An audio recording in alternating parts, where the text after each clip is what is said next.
Na mchana wa leo tupo hapa katika uwanja wa mazoezi ambao kesho utakuwa ni uwanja wa mechi, na tunafanya mazoezi muda ule ule ambao mechi yetu itaanza kwa maana ya saa 8 kamili, na tunamshukuru Mwenyezi Mungu, kila kitu kinakwenda vizuri.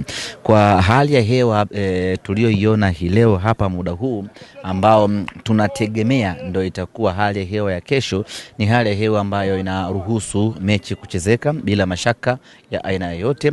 Lakini kama haitoshi, ni hali ya hewa ambayo inaruhusu wachezaji kujinafasi kwa dakika 90 bila shida yoyote. Uzuri wa Saa 8 ni kwamba jua sio kali sana na wala baridi sio kali sana. Kwa hiyo tuko hapo katikati ambapo kuna ruhusu wachezaji kujimwaya mwaya. Lakini nichukue nafasi hii Tobias, Ndio. Kuendelea kuwakumbusha na kuwasisitiza na kuwatangazia tena na tena mashabiki wa Simba ya kwamba mchezo wetu dhidi ya Mbeya City itakuwa ni saa 8 kamili mchana. Purposely tunarudia tangazo hili kwa sababu sio muda zoeleka wa mashabiki wa Simba.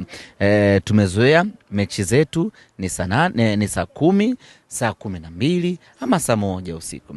Kwa mara ya kwanza baada ya miaka mingi tunakuja kucheza majira ya saa 8 mchana.